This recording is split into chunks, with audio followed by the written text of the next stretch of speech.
ये तो बहुत सारे हैं, किसी ना किसी बचाना ही होगा।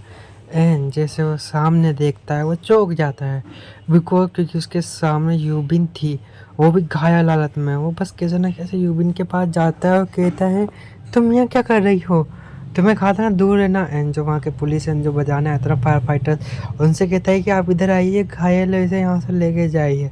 एंड वो वहाँ एक आदमी को भी देखता है जिसका डार्क ऑरा बहुत बढ़ रहा होता है, जिसकी वजह से ये मॉन्स्टर्स यहाँ आ रहे होते हैं। तो अपना क्या कहता है मेन कैरेक्टर एमसी उसे उठा के ले जाता है भाई। उसे उठा के ले जाने के बाद क्या मतलब जंगल में ला के पटक देता है और कहता है कि ये सब तुम्हारी वजह से हुआ है, तुम्हें ठीक होना होगा, समझे, मैं तुम्हें कैसे ना कैसे ठीक करके ही रहूँगा, वरना ये शहर बचेगा नहीं। वो कैसे ना कैसे ऑब्जर्व कर रहा होता है उसे कि इसको क्या करना होता है, फिर वो कैसे ना कैसे टुचुक टुचुक करता है। एंड भाई अगले सीन में वो ठीक हो जाता है क्योंकि उसका डार्क हो रहा नॉर्मलाइज हो जाता है, पर वो बेहोश होता है। ठीक है। एंड अपना क्यूटी पाई सामने किसी को देख कर चौंक जाता है। वो मन में ही सोचता है क्या ऐसा भी हो सकता है कि कोई इनसे अकेले लड़े मॉन्स्टर से। एंड वो देखता है कि कोई सामने से आ रहा होता है और अपना ये सेकंड मेन कैरेक्टर होता है भाई, साहब देखते ही वो चौंक जाता है, क्या ये, मैंने बिल्कुल उम्मीद नहीं करी थी ये यहाँ होगा। लेकिन वो उससे आते ही पूछता है तुम यहाँ वो फिर अपना जब मेन कैरेक्टर है सेकंड, वो हवा के झोंके से भी तेज होकर उसके आप पीछे से सामने जाता है और उसकी गर्दन पे थोड़ी सी नोक लग देता है। और भाई अपना क्यूटी पाई समझ ही नहीं पाता कि ये हो क्या गया, यहाँ कुछ चल रहा है क्या। वो मन ही मन में पूछता है कि ये हो क्या रहा है, मेरे को समझ में क्यों नहीं आ रहा और ये इतना फास्ट कैसे हो सकता है। उसके मन में कई सवाल थे, तो वो भी कहता है अपना मेन कैरेक्टर तुम्हारे मन में बहुत सवाल चल रहे होंगे, लेकिन सबसे पहले तुम्हें मेरे सवालों का जवाब देना होगा। क्या तुम किसी ऐसे को जानते हो यहाँ पे जो मतलब कि इनका जो डोर है वो खोल रहा हो। देखो जो पढ़ा है वो यही है, लेकिन अब तो ठीक हो चुका है, इसके डार्क वेव्स कम हो चुके हैं, इस कारण से डोर भी ऑटोमेटिकली कुछ टाइम बाद बंद हो जाएंगे, बस तुम्हें थोड़ा सा सतर्क रहना होगा। एंड वो ऐसे ऐसे कहता है। एंड अपना मेन कैरेक्टर भी कहता है तुम्हें भी तो रहना होगा सतर्क, तुम जाओ यहाँ से, बाकी सब आगे मैं संभाल लूँ। तो अपना मेन कैरेक्टर निकल जाता है वह चुपचाप से। एंड बस वो मन में यही सोच रहा था इसके पास इतनी पावर है तो पहले कहाँ था, ये पहले भी आ सकता था, बस यही सवालों के साथ वो चलता जाता है। एंड वहाँ एक कैंप साइड था, वहाँ कैंप साइड में ला के उस जो जो घायल था उसको वहाँ पटक देता है। वही कहता है ठीक है संभालो इसे। एंड अपना क्यूटी पाया यूबिन के पास जाता है क्योंकि यूबिन वहीं थी।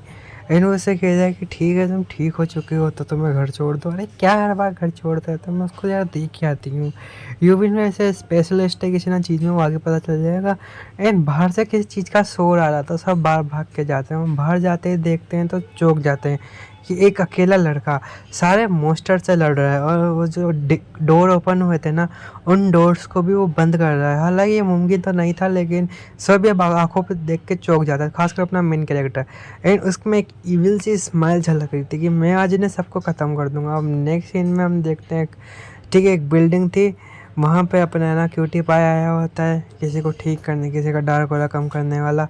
ये उससे कहता है हेलो तुम आ गए, हाँ वो मैं ही हूँ, तो तुम्हें इससे बोर नहीं होता क्या, और तुम ही अकेले क्यों, मतलब दूसरा कैरेक्टर पूछ रहा होता है अपने उससे, तुम ठीक तो हो ना, हालांकि इससे तुम्हें बोर नहीं होता है, तुम्हें इसमें क्या मज़ा आता है। तो अपना क्यूटी पाई कुछ जवाब नहीं देता, वो बस यही कहता है, वो बोलता रहता है हाँ हाँ हाँ तुमसे मिलकर अच्छा लगा फलाना ढीना, बहुत सारी बातें करता है जो इंपॉर्टेंट नहीं है। अपना क्यूटी पाई बिना कुछ बोले बस काम कर रहा होता है, बिकॉज क्यूटी पाई समझ नहीं पाता कि वो जो था वो कौन था। वो वहाँ सामने नोटिस बोर्ड पे कुछ नोटिस लिखे हुए थे अनाउंसमेंट टाइप का, तो ये पढ़ के वो थोड़ा चौंक जाता है कि क्या अभी तो कल ही हुआ है और उन्होंने आज ही भी छाप दिया। जब वो अपने घर पे आता है बिल्डिंग में और रात का टाइम था, तो बस वो सोने की कोशिश कर रहा होता, बस सो नहीं पा रहा होता, बिकॉज क्योंकि कुछ ख्याल थे उसके मन में ये सब क्यों हो रहा है, वो नोटिस बोर्ड का एंड ऑल। तो वो फ़ोन में देखता तो उसे कुछ नोटिफिकेशन आती है ना, वो कहता है कि ठीक है ये नोटिफिकेशन भी आ गई, इस नोटिफिकेशन को कल देखेंगे। तो भाई नेक्स्ट मॉर्निंग अपना क्यूटी पाई के फिर घबरा जाता है क्योंकि वहाँ साफ साफ अनाउंसमेंट मतलब बोर्ड था, वहाँ पे कुछ ऐसा लिखा था जो लिखा नहीं होना चाहिए, जो उसको सही में मुसीबत में डाल देता। बस वो कैसे ना कैसे निकलता है, सारे रास्ते बस उसी अनाउंसमेंट बोर्ड की छोर सोचता आता है कि किसने लिखा होगा।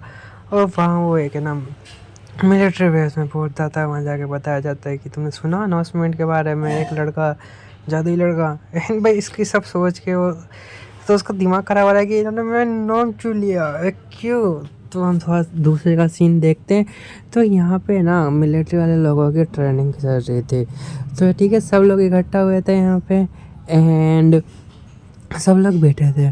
ठीक है, और लड़कियां तो स्पेशली लड़कों को देख के ब्लश कर रही थी क्योंकि इतने हैंडसम हैंडसम लड़के हैं, उन्हें इनको बंदूकें देनी थी सबसे ज़्यादा अपने क्यूटी पाए को देख के। एंड इनका टास्क होता है कि इन्हें इस बिल्डिंग की छत पे पहुंचना होता है। सब एक को या सब पहुंच जाए तो अच्छी बात है, लेकिन एक को किसी एक को तो पहुंचना होता है। और टास्क में सबको घायल भी कर सकते हैं, थोड़ा डैमेज। ठीक है, ऐसे ही अपना क्यूटी पास सबको घूमते घूमते उधर टॉयलेट बस शक हुआ तो टॉयलेट के अंदर जाता है। तो वहाँ कोई छुप रहते हैं तो वो हल्ला बोल देता है और उन दोनों को आउट कर देता है।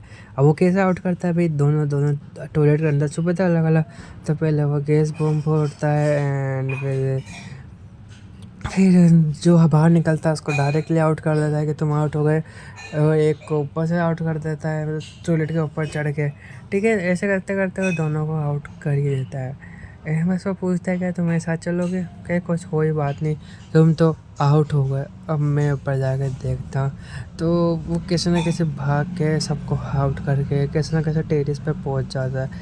एंड टेरेस का गेट खोलते ही वो निकलता है और टेरेस के अंदर एंटर करता है। तो उसे काफ़ी देर तक वहाँ कोई नहीं दिखता, वो इधर उधर ढूंढता है कि यहाँ कोई है, यहाँ कोई है। और अपना दूसरा मेन लीड भी यहाँ बैठा होता है। वो कहते हैं कि ये आ गया, मुझे उम्मीद थी यही आएगा, इसलिए तो।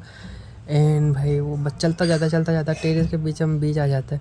एंड वो भी समझ गया था कि वो आ गया। तो वहाँ आके कहता है क्या, तुम यहाँ क्या कर रहे हो, मुझे लगा नहीं था, उम्मीद नहीं थी तुम यहाँ हो। तो मैं बताओ तुमने मेरा नाम इस बुलेटिन में क्यों रखा, देखो तुमने मेरे साथ बहुत गलत किया है, तुम मेरी जगह मेरे को बिना बताए तुम यहाँ लिया। अच्छा तो तुम क्या करोगे। तो अपना मेन कैरेक्टर आँख खोलता है तो सब धुंधला धुंधला दिखता है। एंड वो से पूछता है कि बताओ तुमने वैसा क्यों किया मेरे साथ। तो वहीं काफ़ी देर तक ऐसे भैंसों की भैंस चल रही थी वहाँ पे, दोनों के बीच में लड़ाई आर्ग्यूमेंट। तो इनके थोड़ा शांत होता है, तो चिल हो जाओ यार, तुम सोचो तुम पहले इंसानों जो यहाँ आए हो बिना किसी की मदद से, ये अच्छी बात नहीं है। देखो अच्छी बात तो है, लेकिन क्या कर सकते हैं, कोई बात नहीं छोड़ो। तो भाई वो तो मुड़ जाता है पीछे एहन आसमान को देखता है, थोड़ा रिलीफ फील करता है। और या वो मन ही मन में सोचता है कि अगर ये नहीं होता ना मैं आज इसे ख़त्म ही कर देता भाई, इतना आर्ग्यूमेंट करता। अच्छा क्या तुमने मेरी बातें सुन ली, अरे यार इसको मैं कहाँ फंस गया इसके साथ।